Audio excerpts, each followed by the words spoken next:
What would you do if you saw something the world says doesn't exist? Imagine this. It's a moonless night in the Nevada desert, the kind of darkness that swallows everything. No city lights, no distant traffic, not even the hum of insects. Just you, your team, and a stretch of sand that seems to go on forever. Out here, secrets are buried deeper than the old bomb craters, and the only thing more common than classified projects is silence. For most people, the Nevada Test and Training Range is just a name on a map, if it even appears at all. But for the handful of military patrols assigned to its outer edges, it's a place where the rules of reality sometimes bend. The air feels different, heavy with the weight of things you're not supposed to see. Every night, teams roll out in armored Humvees, headlights cutting through the black, tasked with a job that's as routine as it is unsettling. Check the perimeter, log the sensor readings, and report back. Simple, right? But in a place like this, simple is just another word for until something goes wrong. That's where this story begins. Not with a dramatic explosion or a firefight, but with the kind of quiet that makes your skin crawl. 3 men, Sergeant Daniel Cross, Corporal Nate Harlow, and Private Rick Talbot, set out on what should have been just another uneventful patrol. They weren't rookies. They knew the drill. They knew how to keep their heads down, follow orders, and not ask questions. In the desert, curiosity is a liability, and the less you know, the safer you are. But on this night, the desert had other plans. The clock read 9:47 p.m. As their Humvee rumbled away from the base, headlights painting the sand in pale yellow cones. The air was cold, sharp enough to sting your lungs, and the silence pressed in from all sides. No wind, no movement, just the steady growl of the engine and the knowledge that out here you could drive for hours and never see another living soul. That's exactly how Command wanted it. The fewer witnesses, the better. As the miles slipped by, the team fell into their usual rhythm. Cross drove, eyes fixed on the empty road ahead. Harlow, the radio operator, kept one ear on the static, the other on the darkness outside. Talbot, the new guy, scanned the horizon with night vision goggles, searching for anything out of place. It was a routine built on repetition, on the comfort of knowing that most nights nothing happened. But every so often, the desert reminded you that it was anything but empty. Tonight, that reminder would come in a form none of them could have predicted. It wouldn't be a coyote darting across the road or a sensor tripped by a stray jackrabbit. It would be something that defied explanation. Something that would leave them questioning everything they thought they knew about the world and about themselves. Because in the Nevada desert, the line between fact and fiction is razor thin. And sometimes the things you're told to forget are the ones that haunt you the longest. So, what would you do if you saw something the world says doesn't exist? Would you report it? Would you stay silent? Or would you spend the rest of your life searching for answers, knowing that the truth is out there, just beyond the reach of the headlights? Tonight, we're going to take you inside one of the most chilling encounters ever reported on the Nevada Test and Training Range. A story of silence, secrecy, and the kind of fear that doesn't fade with time. This isn't just another UFO story. This is what happens when the impossible becomes real, and when the people who see it are told to forget. But forgetting is never that easy, and as you'll see, some secrets refuse to stay buried. The routine patrol. The desert at night is a world apart, a place where time seems to slow and every sound feels amplified. For the men of Delta 7, this was their territory, a stretch of land so vast and empty that it almost felt like another planet. The Nevada Test and Training Range isn't just a patch of sand. It's a labyrinth of secrets. A place where the government hides its most sensitive projects and where the line between routine and the unknown is always razor thin. Inside the Humvee, the air was thick with the scent of dust and engine oil. Sergeant Daniel Cross sat behind the wheel, his hands steady, his eyes locked on the narrow track ahead. Cross was the kind of leader you wanted in a place like this, calm, unflappable, and experienced enough to know that the real dangers were rarely the ones you could see. He'd been stationed at Nellis for years, long enough to hear the stories whispered in the barracks, long enough to know which ones to believe.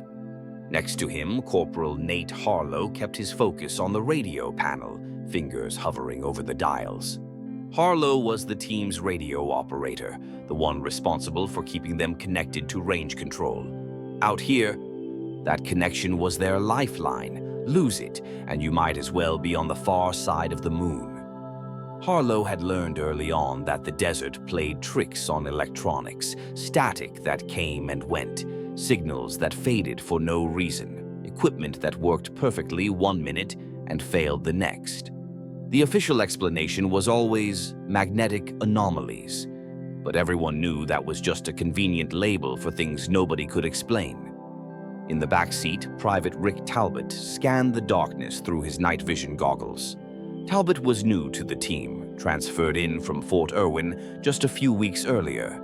He didn't talk much, didn't ask questions, and that made him a good fit for this assignment. In the desert, questions were dangerous. The less you knew, the less you had to explain if someone started poking around. Talbot's job was simple: watch the horizon, log anything unusual, and keep his mouth shut. The Humvee rolled on, headlights sweeping over low ridges and scattered brush. Every so often, a reflective marker would flash in the distance, guiding them from one checkpoint to the next. These markers were the only sign that anyone had ever been here. Everything else, the sensors, the cameras, the buried cables, was hidden, invisible to anyone who didn't know exactly where to look. Their mission was as straightforward as it was monotonous. Check the perimeter sensors, make sure the fences were intact, and report any anomalies. Most nights, it was a job that bordered on boring. But boredom in the desert was deceptive. It lulled you into a false sense of security, made you forget that this was a place designed to keep secrets, not reveal them all. As they approached the first checkpoint, Cross slowed the Humvee and killed the engine. The sudden silence was jarring, almost physical. Harlow stepped out first, boots crunching on the hard-packed earth. The air was colder than he expected, dry and sharp, the kind of cold that seeps into your bones. He checked the sensor box at the base of the marker. Green light, steady, no alerts. Routine. He keyed the radio, his voice low and steady. Range control, Delta 7. Checkpoint clear. Sensor nominal. Over. The reply came back a moment later, crackling through the static. Copy, Delta 7. Proceed to Delta 8. Report in 15. Over. Back in the Humvee, Cross started the engine and they moved on, following the track as it curved northeast. Above them, the sky was a tapestry of stars, brighter than any city night, untouched by light pollution for 100 miles in every direction. It was beautiful, but also unsettling, a reminder of just how small and alone they really were. Talbot's voice broke the silence from the back seat. "Sergeant, I've got something on thermal, about 200 meters northwest, small heat signature. Looks like an animal. Coyote, maybe. It's not moving." Cross didn't slow down. "Log it," he said. Harlow made a note in the patrol log, time, location, description. By the time he looked up, the signature was gone. "Probably just passed behind that outcrop," Talbot said, but his voice was uncertain. The desert rolled past, endless and unchanging. The Humvee's engine settled into a steady drone, and the team slipped back into their routine. But beneath the surface, a sense of unease was growing. Out here, you learn to trust your instincts, and tonight something felt off. The radio hissed, a sharp burst of static that faded as quickly as it came. Harlow tapped the panel, trying to smooth out the signal. "Radio acting up?" Cross asked. "A little. Probably just the atmosphere," Harlow replied, but he wasn't convinced.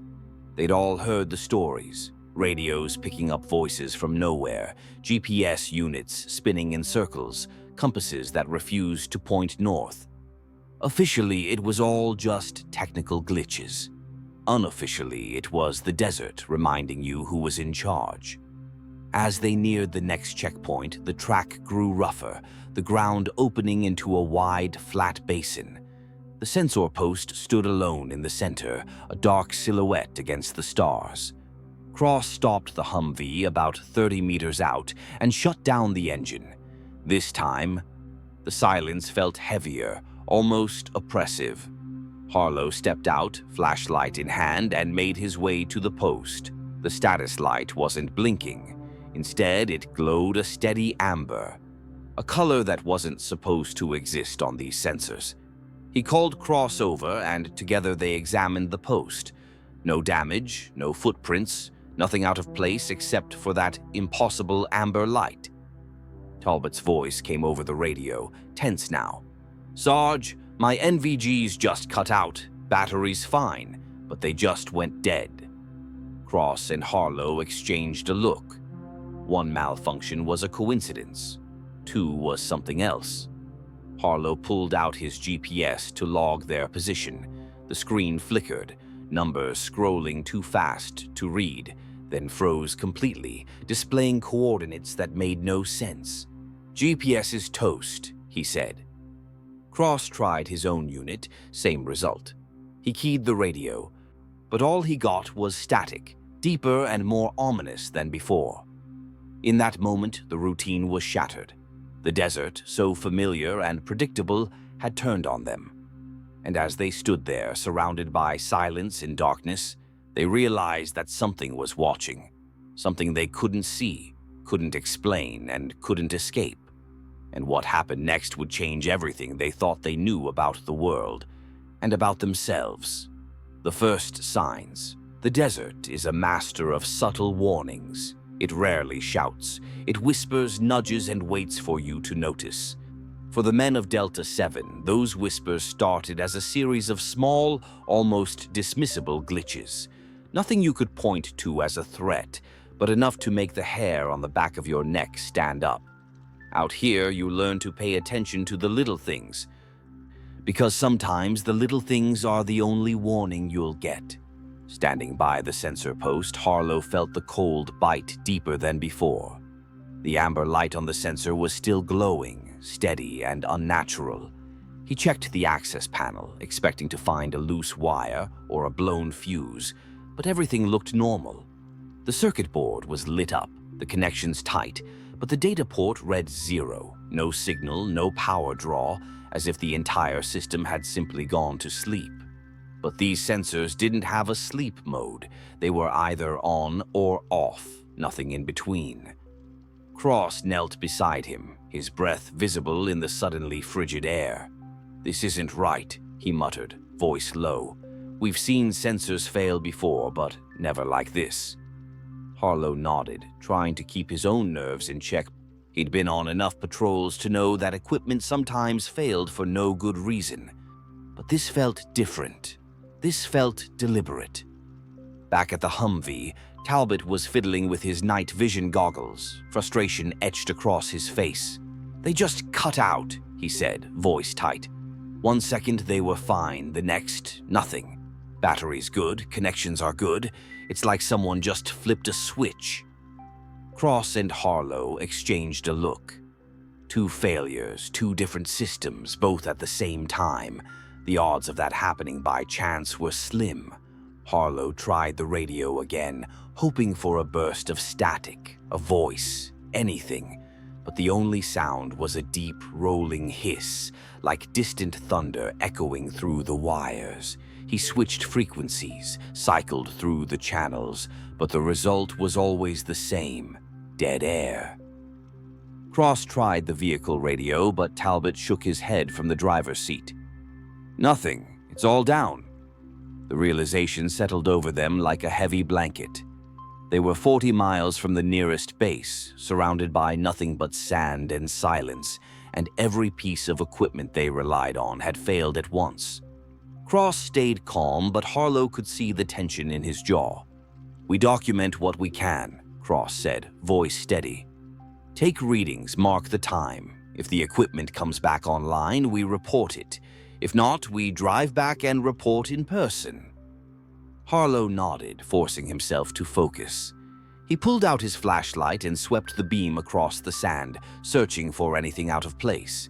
The ground was undisturbed, no tracks, no debris, nothing to explain the sensor's sudden failure. He crouched beside the post, opened the access panel again, and checked the connections. Everything was as it should be, but the system was dead. That's when Talbot's voice cut through the silence, sharper than before. "Sarge, you need to see this." Cross and Harlow turned, following his gaze upward. At first, Harlow saw nothing but stars, thousands of them, bright and cold against the black sky. But then he noticed it, a perfect triangle of darkness blocking out the stars in a way that was too precise, too geometric to be natural. It was huge, silent, and drifting slowly from west to east, its edges sharp and unmistakable. For a moment, none of them spoke. The craft moved with a kind of deliberate grace, floating as if it weighed nothing at all. There were no lights, no sound, no visible means of propulsion, just a black shape gliding across the sky, erasing the stars as it passed. Harlow felt his chest tighten, a primal fear rising from somewhere deep inside. This wasn't just strange, this was impossible. The temperature dropped again, so suddenly that Harlow could see his breath hanging in the air. The smell of ozone filled his nose, sharp and metallic, like the air after a lightning strike. Every hair on his arm stood up, his skin prickling with static. It wasn't fear, not exactly. It was something older, something instinctive, the sense that something vast and unknowable was watching. Talbot tried his night vision goggles again. This time they flickered on for a few seconds, just long enough for him to get a look. He yanked them off, eyes wide. "It's like looking at a hole," he said, voice shaking. "The thermals can't lock on, it's showing cold. Way below ambient." Cross checked his own watch. They'd been at the checkpoint for less than 20 minutes, but it felt like hours. Harlow pulled out his phone, hoping to capture some evidence.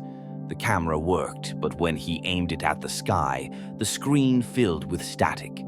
The stars were visible, but where the triangle should have been, there was only a patch of digital noise, as if the device couldn't process what it was seeing. Cross tried his phone with the same result. The object was there, clear as day to the naked eye, but no device could record it. That realization hit them hard. Whatever this was, it didn't want to be seen. Or maybe it couldn't be, at least not by anything built by human hands.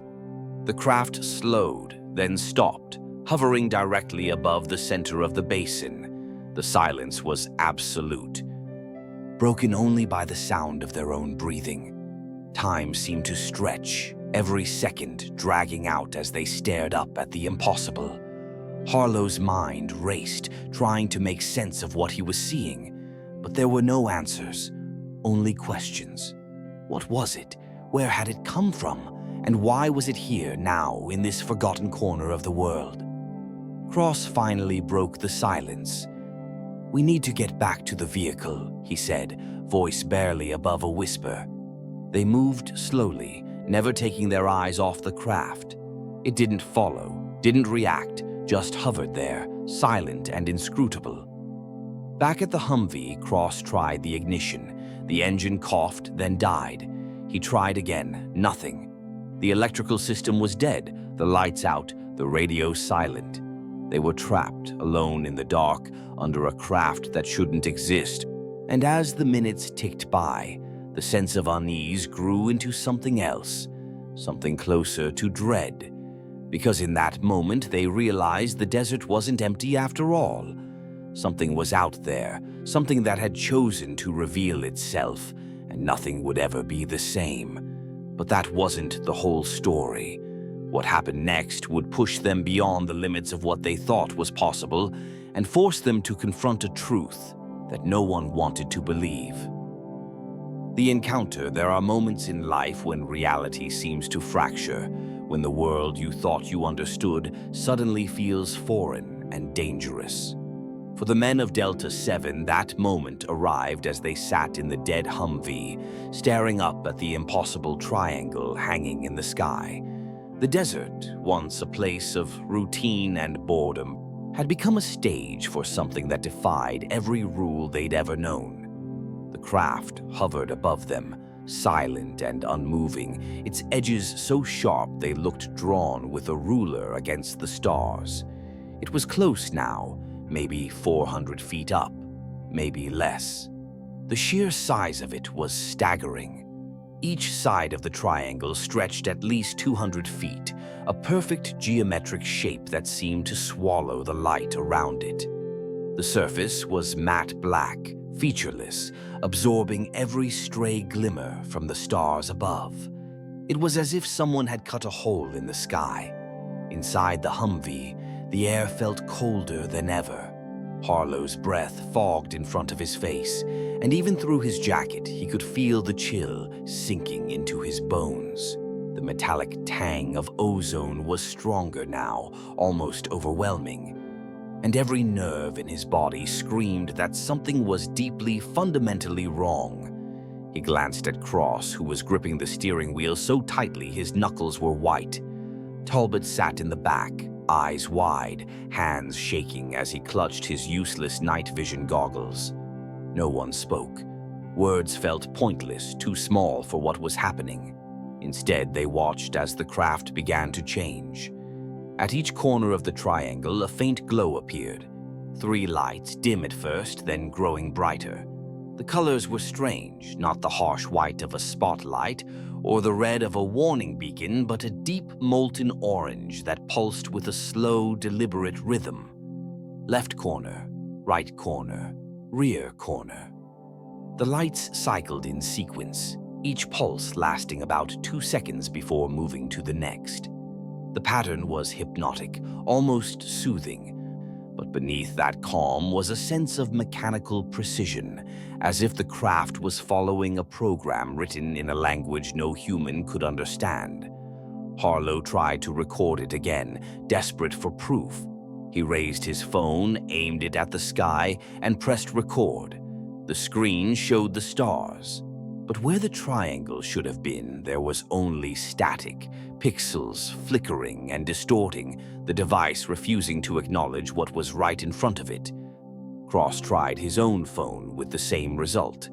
Cameras, radios, GPS, every piece of technology they had was useless. It was as if the craft existed in a space just outside the reach of human invention. The realization was chilling.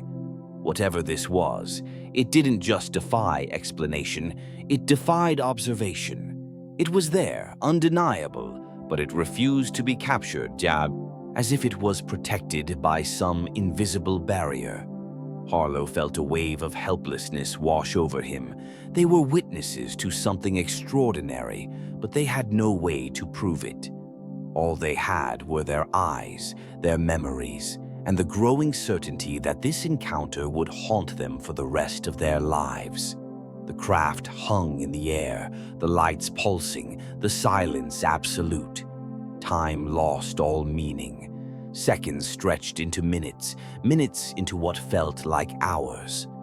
Harlow's mind raced, searching for answers, but every theory collapsed under the weight of what he was seeing. Was it a secret military project, some kind of advanced drone? Or was it something else, something not of this world? The questions circled endlessly, but the craft offered no clues, no explanations, only its silent, impossible presence. Then, as suddenly as it had appeared, the craft began to move. Not away, not toward them, but straight down, descending with a smoothness that defied gravity. The stars reappeared at its edges as it dropped lower, the triangle growing larger, more imposing. Harlow's heart pounded in his chest. He gripped the door handle, ready to run, but where would he go? The nearest cover was half a mile away, and the desert offered no protection from something like this. At 200 feet, the craft stopped again, hovering directly above the Humvee. The lights at its corners glowed brighter, the pulses slowing, each one sending a ripple of orange light across the black surface. The air was so cold now that Harlow's fingers ached. He glanced at his teammates. Cross was scribbling notes in a small notebook, his hands shaking but determined.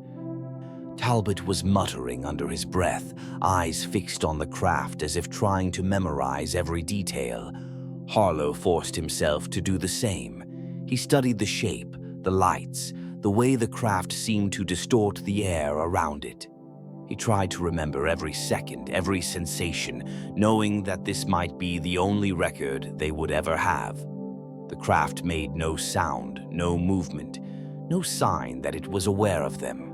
And yet, Harlow couldn't shake the feeling that it was watching, that it knew exactly where they were and what they were doing. The minutes dragged on. The lights continued to pulse, the silence unbroken. Harlow's mind drifted, memories flashing through his head, childhood stories of UFOs, late-night conversations about government secrets, the quiet warnings from older soldiers who'd seen things they couldn't talk about. He wondered if this was what they'd meant, if this was the secret that everyone was supposed to forget. Then, without warning, the craft moved. One moment it was there, the next it shot straight up, accelerating so fast that Harlow's eyes could barely track it. There was no sound, no rush of air, no sonic boom, just a blur of black against the stars, and then nothing. The sky was empty again, the silence deeper than before. For a long moment, no one moved. Then Cross tried the ignition. The engine roared to life. The lights flickered on, and the radio crackled with static before clearing. A voice came through, distant but unmistakable. Delta 7, range control. We lost your signal. Report status over. Cross grabbed the mic, his hand trembling. Range control, Delta 7. We're online. Equipment malfunction at Delta 8. Requesting immediate return to base. Over. There was a pause, then the reply. Copy, Delta 7. RTB authorized. Report to debrief upon arrival. Out. Cross dropped the mic and looked at his team. His face was pale, eyes wide with shock and disbelief. Did that just happen? He asked, voice barely audible. Harlow nodded. Yeah, it happened. Talbot leaned back, exhaling slowly, his hands still shaking. What the hell was that thing? No one had an answer. All they knew was that the world had changed and nothing would ever be the same. But the real nightmare was only beginning, because what they'd seen wasn't just impossible, it was forbidden. And the desert, with all its secrets, was about to demand their silence. The aftermath. The drive back to base felt like moving through a dream, one of those slow, heavy dreams where every sound is muffled and every movement takes effort. The Humvee's engine, which had refused to start just minutes before, now purred as if nothing had happened. The dashboard lights glowed steady and reassuring. The radio hummed with the familiar static of range control, and the GPS, once frozen and useless, now displayed their position with perfect clarity. It was as if the desert itself had decided to let them go, to release its grip and allow them to return to the world they thought they knew. But inside the vehicle, nothing felt normal. Cross kept his eyes fixed on the road, his knuckles white on the steering wheel. Harlow sat in the passenger seat, notebook open on his lap, but his hand shook so badly he could barely write. Talbot was silent in the back, staring out the window at the endless darkness to his face pale and drawn. No one spoke. The silence inside the Humvee was as heavy as the silence that had surrounded them beneath the craft. Every so often, Harlow glanced at the clock, half expecting time to be moving wrong, to find that hours had passed or that it was still the same minute as when the encounter began. But the numbers ticked forward as they always did, steady and unremarkable. The world outside looked unchanged, just sand, brush, and the distant glow of the base on the horizon. But for the men inside the Humvee, everything was different. They had crossed a line, seen something that couldn't be unseen, and now they were carrying a secret that felt too big for words. As they approached the outer checkpoint, a lone guard waved them through without a second glance. He looked bored, maybe even a little sleepy, completely unaware that the men he was letting in had just come face to face with something that defied every law of physics and every rule of the military. Harlow envied him, envied his ignorance, his ability to go about his night without the weight of what they now knew. The base itself was quiet, most of the buildings dark, except for the pools of light around the main compound. Cross parked the Humvee outside range control and killed the engine. For a moment, none of them moved. Then Cross spoke, his voice low and steady. "We go in, we tell them what happened. We answer their questions. We don't speculate. We stick to what we observed. Got it?" Harlow and Talbot nodded, and together they stepped out into the cold night air. Inside range control, the atmosphere was all business. Monitors flickering, radios crackling. A handful of tired-looking airmen hunched over their stations. The duty officer, Captain Reyes, looked up as they entered. "Delta 7, you're early," he said, glancing at the clock. "Reports said equipment malfunction." Cross nodded. "Yes, sir. Multiple systems went down at checkpoint Delta 8. GPS, radio, NVGs, vehicle electronics, everything." Reyes frowned, typing quickly on his computer. "All at once?" "Yes, sir," Cross replied. "That's unusual. Did you check the sensor post?" "We did. It showed amber status, no data transmission." Reyes pulled up the logs. Delta 8 sensor went offline at 10:04 p.m., came back at 10:41, 37 minutes. He looked up, his expression shifting from annoyance to curiosity. "What happened during that window?" Cross hesitated, then answered with the same calm he'd shown under the craft. "We observed an unidentified aerial object, sir." The room went still. The other airmen stopped what they were doing, turning to listen. Reyes leaned back in his chair, his face unreadable. "Describe it." Cross did, recounting every detail, the shape, the size, the lights, the movement. He kept his voice clinical, as if he were reporting a routine equipment check, but Harlow could hear the strain beneath the surface. When Cross finished, Reyes turned to Harlow. "Corporal, you confirm this account?" "Yes, sir, every detail." "Private Talbot?" "Yes, sir." Reyes nodded slowly, then picked up the phone. "Get me Colonel Marsh. I don't care if he's asleep. Wake him." He waited, then spoke quietly into the receiver. "Sir, it's Reyes. We have a situation. Delta 7 Patrol reported a UAP encounter at checkpoint Delta 8. "Yes, sir." "All 3 personnel confirm. I'll send them to debrief." He hung up and looked at the team. "You're going to Building 6. Colonel Marsh wants to talk to you personally. Go now. Don't discuss this with anyone else." The walk across the compound was surreal. The night was still, the sky beginning to pale in the east. Building 6 was a windowless structure at the far edge of the base, a place Harlow had passed 100 times but never entered. Tonight, the door was open. A woman in civilian clothes waited inside, no name tag, no rank. She led them down a sterile hallway to a conference room. White walls, a long table, a digital recorder in the center. They sat in silence, the cold from outside still clinging to their uniforms.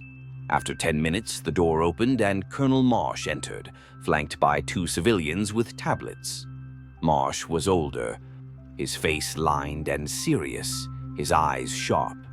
He sat at the head of the table and turned on the recorder. "This conversation is classified. What's said here doesn't leave this room. Understood?" "Yes, sir," they answered in unison. Cross walked him through the patrol, from their departure to the moment the craft vanished. Marsh listened without expression, the civilians taking notes. When Cross finished, Marsh questioned each of them in turn. No detail was too small, no observation dismissed. He asked about the lights, the temperature, the way the craft moved, the way it made them feel. Harlow answered as best he could, sticking to the facts, but inside he felt a growing sense of dread. This wasn't just a debrief, it was an interrogation. When it was over, Marsh leaned forward, his voice low and deliberate. "What you observed tonight is not unique. We've had similar reports from other patrols in this sector. Always at night, always in remote areas. The objects match your description, triangular, silent, fast. We don't know what they are. We don't know where they come from. What we do know is that these encounters are classified at the highest level. You will not discuss this with anyone. Not your friends, not your families, not other personnel on this base. If you're asked about tonight, you experienced equipment failure. That's all. Do you understand?" "Yes, sir," they replied. "You're going to sign non-disclosure agreements. After that, you'll return to your quarters. Tomorrow, you'll resume normal duties. This conversation never happened. The patrol report will reflect equipment malfunction and nothing else." Questions? Harlow had 1,000 questions, but he didn't ask them. None of them did. They signed the papers, stood, and left the room. The sky outside was lighter now, the first hints of dawn creeping over the horizon. They walked back to the barracks in silence, each man lost in his own thoughts. Cross stopped outside the door, looking at his team. "We don't talk about this. Not to each other. Not to anyone. It's done." Talbot nodded. Harlow nodded. Cross went inside. Talbot followed. Harlow stood for a moment, looking up at the fading stars, wondering if the craft was still out there, drifting over the desert, watching. He knew deep down that it was. And he knew that no matter how hard he tried, he would never forget what he'd seen. But the desert has a way of keeping its secrets. And for the men of Delta 7, the real challenge was only beginning, living with the knowledge that some truths are too dangerous to share and too powerful to ever truly forget. The cover-up.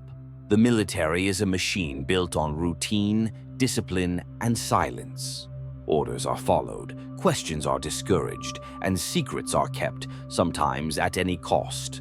For the men of Delta 7, the hours after their encounter with the impossible were a crash course in just how quickly the system could close ranks, how efficiently it could erase an event from the record and from memory. The cover-up didn't come with threats or violence. It came with paperwork, protocol, and the cold, impersonal weight of authority. After the debrief in Building 6, Harlow returned to his quarters with a head full of questions and a heart pounding with anxiety. The NDA he'd signed was just a piece of paper, but it felt like a chain. The language was clear. Any discussion of the night's events with anyone would be considered a breach of national security. The penalties were severe: loss of rank, prison time, dishonorable discharge. But the real threat wasn't spelled out. It was the unspoken warning in Colonel Marsh's eyes, the way the civilians with their tablets never introduced themselves, never smiled, never looked away from their screens. It was the knowledge that, in the eyes of the system, the truth was more dangerous than any enemy. The next morning, Harlow went through the motions: shower, uniform, breakfast, duty station. The base was as it always was: orderly, efficient, indifferent. No one mentioned the patrol. No one asked about the equipment failures. Cross and Talbot kept their distance, exchanging only brief nods in the chow hall. It was safer that way. The less they were seen together, the less likely anyone would connect them to the night before. By the end of the day, Harlow found a sealed envelope on his bunk. Inside was a single sheet of paper, reassignment orders, effective in 2 weeks. He was being transferred to a different unit at Nellis.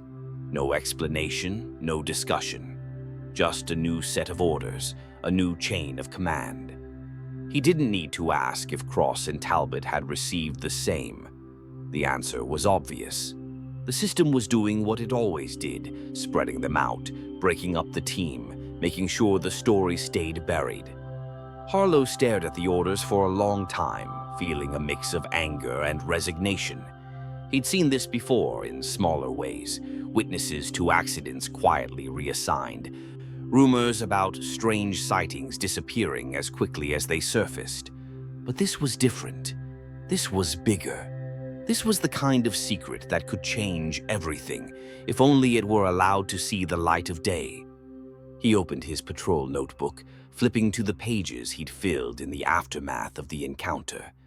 The handwriting was shaky, the notes rushed, but every detail was there. The time, the shape, the lights, the silence. He tore the pages out, folded them, and tucked them into his wallet. The rest of the notebook he left intact. Routine entries, nothing unusual, nothing classified. If anyone ever checked, they'd find nothing out of the ordinary. The next 2 weeks passed in a blur. Harlow kept his head down, did his job, avoided unnecessary conversations. He didn't see Cross or Talbot again. Word spread that Talbot had shipped out to Germany, Cross to a base in Alaska. Harlow's own transfer came and went with little fanfare. He found himself in a logistics unit, far from the desert, far from the checkpoints and the endless, empty nights. The work was dull, the days predictable, but the memory of that night never faded. He tried to move on, to convince himself that it was over. But every time he saw a plane overhead, every time he heard a story about strange lights in the sky, the memory came rushing back. The triangle, the lights, the impossible silence. The way the world had shifted just for a moment, revealing something vast and unknowable. Months passed. Harlow made new friends, learned new routines, but he never got close to anyone. He kept his past vague, never mentioning the Nevada patrols, never hinting at what he'd seen. It was safer that way. The system had taught him well, secrets are best kept in silence. But the world has a way of refusing to let go of its mysteries. Rumors began to surface. Online forums, late-night radio shows, whispers in the barracks, stories of black triangles, silent and fast, appearing over the desert, over military bases, over highways in the dead of night. The details matched what Harlow and his team had seen. The same shape, the same lights, the same sense of being watched. He started to collect these stories, reading everything he could find, comparing notes, looking for patterns. Most were vague, second-hand, easy to dismiss. But some were different. Some came from people who knew things they shouldn't, details that matched his own experience too closely to be coincidence. The more he read, the more he realized that he and his team were not alone. There were others, soldiers, pilots, civilians, who had seen the same thing, who had been silenced in the same way. One night, Harlow received a message from an anonymous account. The language was careful, the details precise.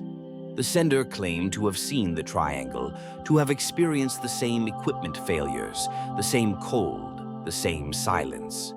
They warned him to be careful, to trust no one, to keep his notes hidden. "They're watching," the message ended.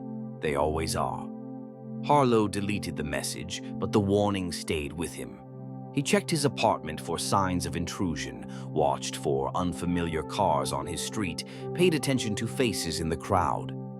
Paranoia became a habit, a survival mechanism. He knew it sounded crazy, but after what he'd seen, After the way the system had closed around him, he couldn't afford to take chances. The cover-up was complete, efficient, and absolute. The official record showed nothing but a routine equipment malfunction. The men of Delta 7 were scattered, their story buried under layers of bureaucracy and silence. But the truth remained, stubborn and unyielding, a weight that Harlow carried with him every day. He wondered how many others were out there, carrying the same burden, living with the same secret. How many stories had been erased, how many witnesses silenced. The system was powerful, but it wasn't perfect. And as long as even one person remembered, the truth would never be completely lost. The desert keeps its secrets, but it never forgets. And neither did Harlow. The cover-up might have buried the story, but it couldn't erase the memory. And as long as he remembered, as long as he kept the notes safe, there was still hope that one day the truth would come out. Living with the secret time has a strange way of stretching and folding around a secret. For Harlow, the days after his reassignment blurred together, each one marked by the same routines, the same faces, the same forced normalcy. But beneath the surface, nothing was normal. The memory of that night in the Nevada desert clung to him like a shadow, always present, always just out of sight. He learned to live with it, to carry it quietly, but it changed him in ways he couldn't explain. He found himself growing distant from the people around him. Conversations felt shallow, small talk pointless. When others laughed about rumors of UFOs or swapped stories about strange lights in the sky, Harlow forced a smile and said nothing. He knew the truth, or at least a piece of it, and that knowledge set him apart. It was a wall no one else could see, but it was always there, keeping him on the outside. Sleep became a battleground. Some nights he'd lie awake for hours, replaying every detail of the encounter. The cold, the silence, the way the craft had hovered above them, indifferent and immense. Other nights he'd wake from dreams that felt more like memories, heart pounding, skin cold. The image of the black triangle burned into his mind. He tried to tell himself it was just stress, just the after effects of a long deployment, but deep down he knew better. The desert had changed him, and there was no going back.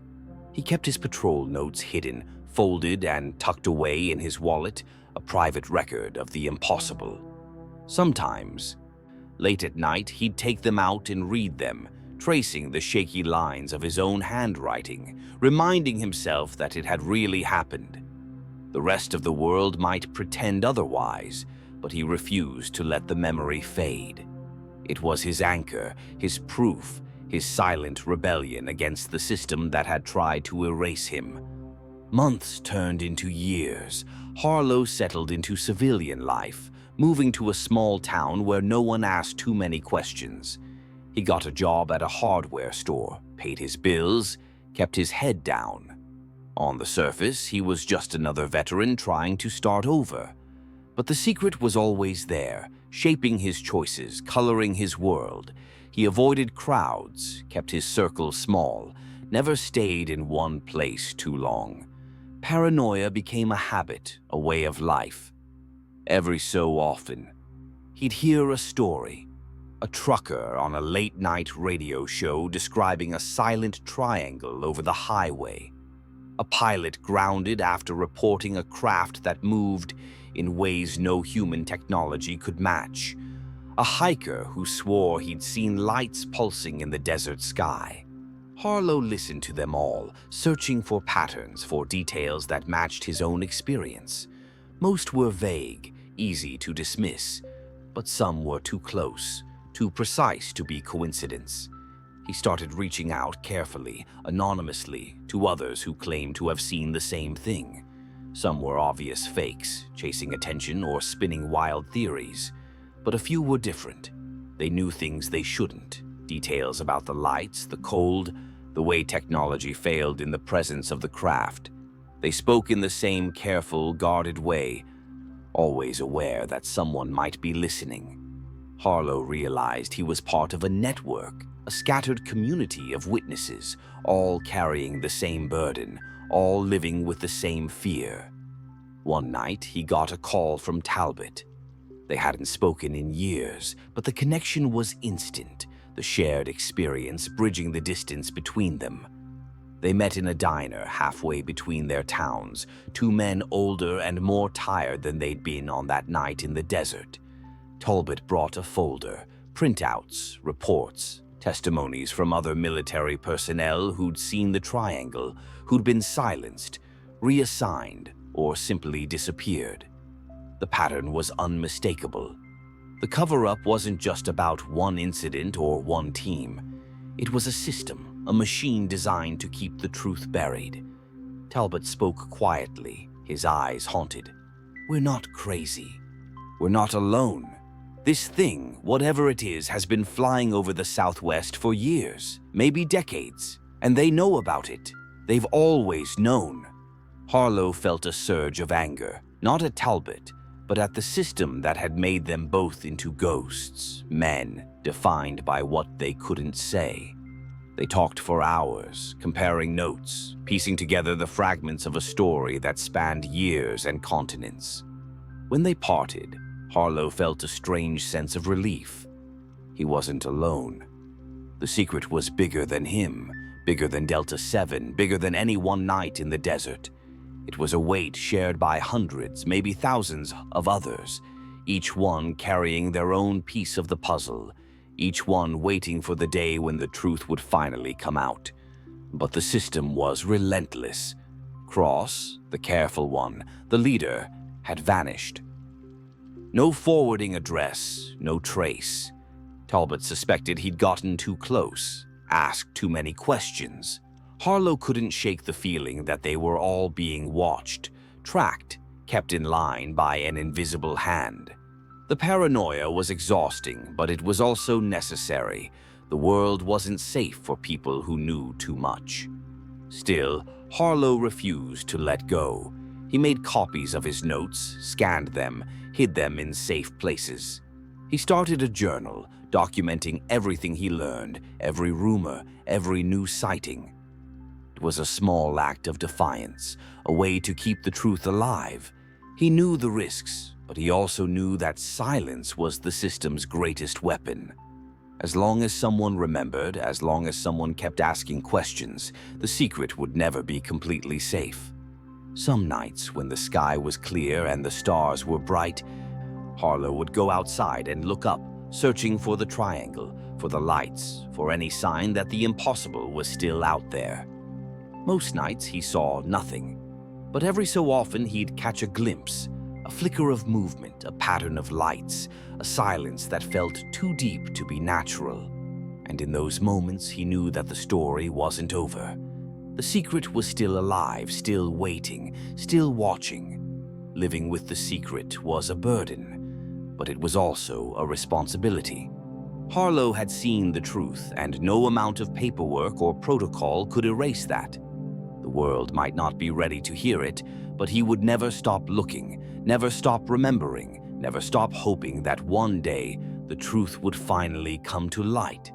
The evidence surface's secrets have a way of clawing their way back to the surface, no matter how deep they're buried.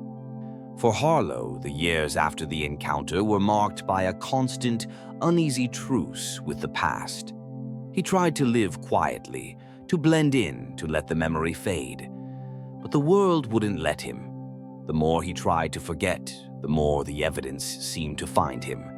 It started with rumors, stories whispered on late-night radio, anonymous posts on obscure forums, fragments of conversations overheard in bars near military bases. The details were always eerily familiar. A black triangle, silent and massive, gliding over the desert. Electronics failing without warning. A cold that cut deeper than the night air. Most people dismiss these stories as fantasy, the product of overactive imaginations or too many conspiracy documentaries. But Harlow knew better. He recognized the patterns, the language, the fear that lingered in the pauses between words. Then, one afternoon, a package arrived at his door. No return address, no markings, just a plain envelope, thick with something solid inside. Harlow's hands shook as he opened it, half expecting a threat, a warning, or worse. Instead, he found a single photograph.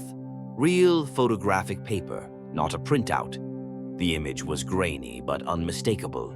A black triangle, sharp-edged and massive, suspended against a field of stars.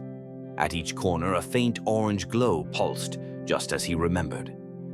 On the back, someone had written a date and a set of coordinates. Harlow checked the location. Southern Arizona, near the border, a stretch of desert as empty and secretive as the Nevada range. The date was just 3 weeks earlier. He stared at the photo for a long time, turning it over in his hands, searching for clues. The star pattern in the background, the angle of the shot, the faint outline of the horizon, every detail matched what he'd seen that night. Someone else had been there, someone else had seen it, and somehow they'd found him. The realization was both terrifying and exhilarating. He wasn't alone. The secret was spreading, slipping through the cracks in the system that was supposed to contain it. A week later, another package arrived. This time, it was a USB drive, unmarked and anonymous. Harlow hesitated before plugging it into an old offline laptop. He'd learned to be careful, to trust no one. The drive contained a folder packed with documents, incident reports, radar logs, pilot testimonies, photographs, all spanning decades and locations across the Southwest. The files were organized by date and location, each one describing encounters with the same triangular craft.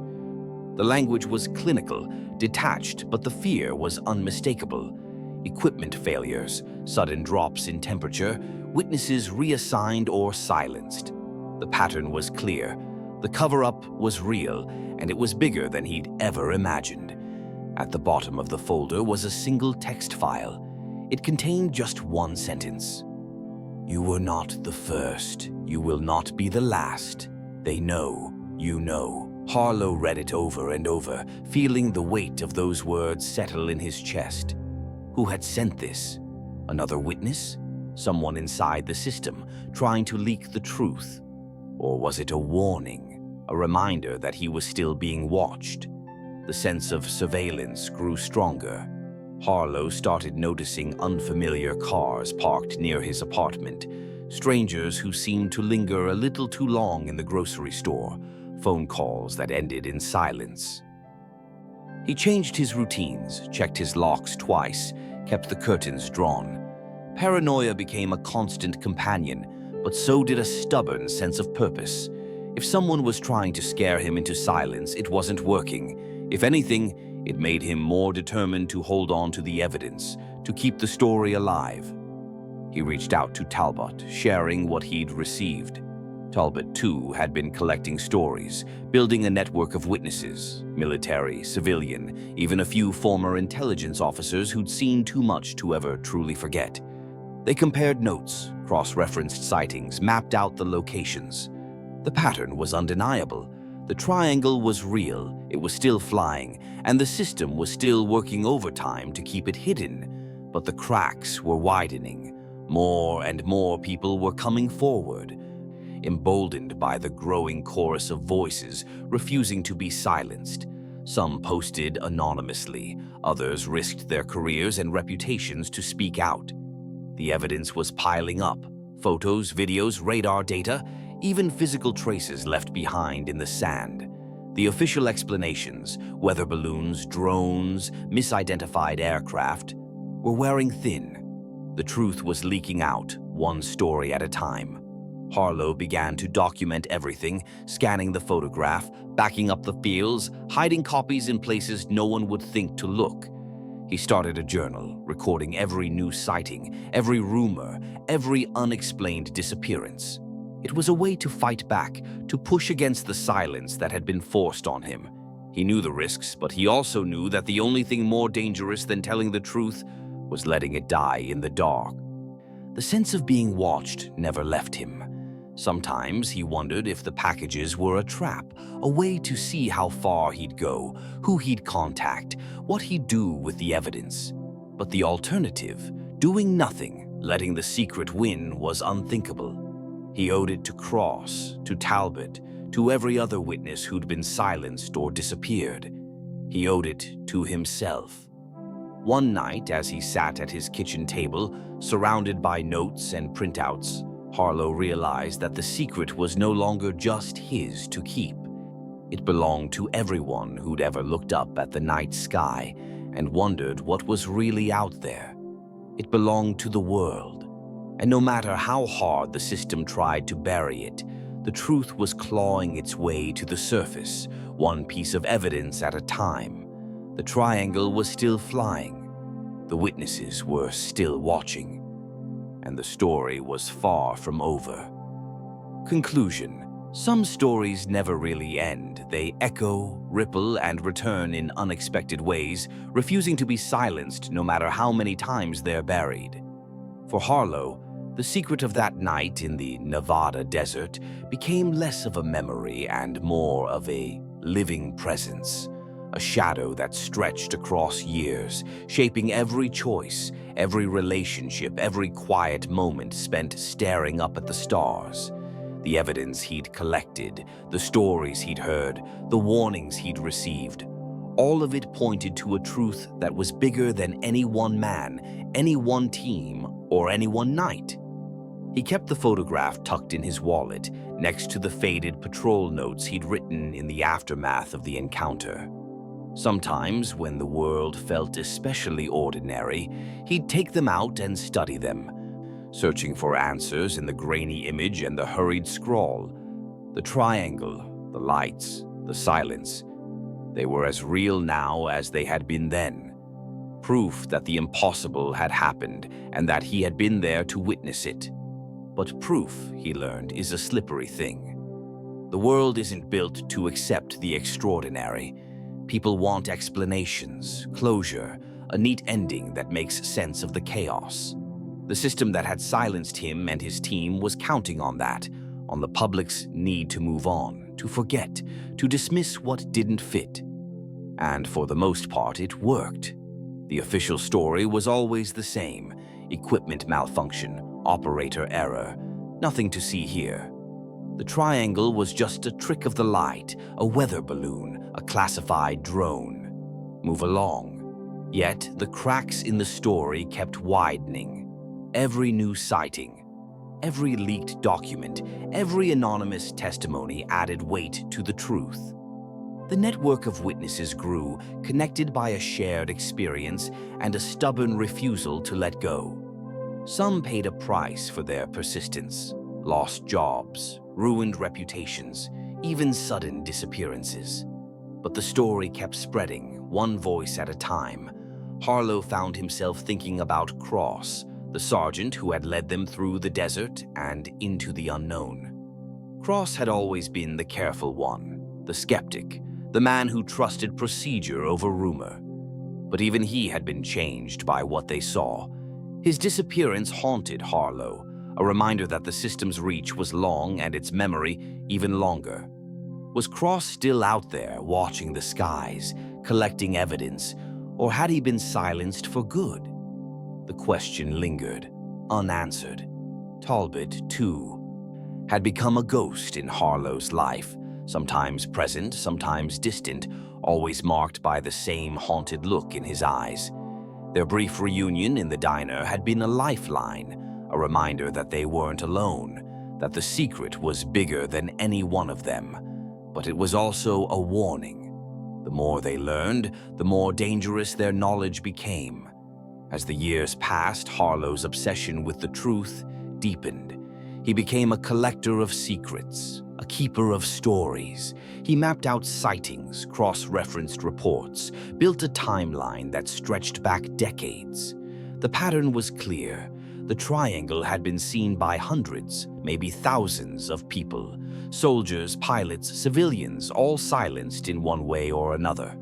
The cover-up was systematic, relentless, but it was also failing. The truth was leaking out, impossible to contain.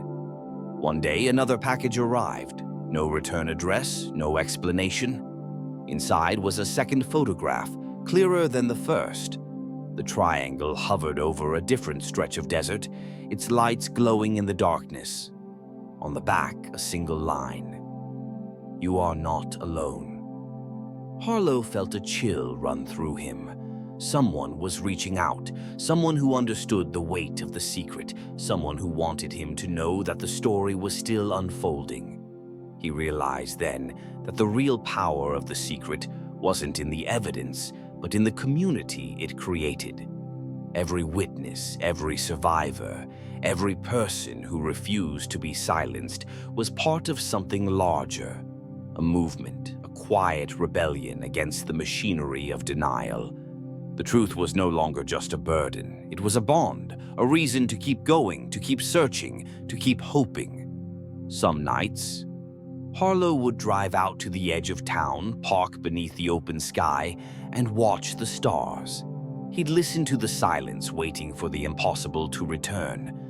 Sometimes he'd catch a glimpse, a flicker of movement, a pattern of lights, a cold that felt too deep to be natural. Most nights there was nothing, but the waiting itself became a kind of faith, a promise that the story wasn't over. He knew he might never have answers. He might never know what the triangle was, where it came from, or why it had chosen to reveal itself to him and his team. But he also knew that the truth was out there, waiting for the right moment, the right witness, the right crack in the system. And when that moment came, he wanted to be ready. If you've made it this far, you know that some secrets refuse to stay buried. You know that the world is stranger, darker, and more mysterious than we're ever told.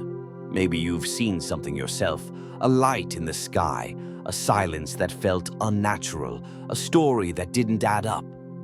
Maybe you're carrying your own secret, waiting for the right time to share it. If this story gave you chills, if it made you question what's possible, then you're not alone. There are more secrets out there, more witnesses with stories they can't tell, more nights when the impossible becomes real. And as long as there are people willing to look up, to ask questions, to refuse to forget, the truth will keep pushing its way to the surface. So don't look away. Don't let the silence win. Subscribe to Battleground Stories, because the next secret is already waiting, just beyond the edge of the light. And one day, when enough voices join together, the world will finally understand what we've known all along. We are not alone in these skies, and what flies above us is beyond anything we've been told to believe. The desert never forgets, and neither should we.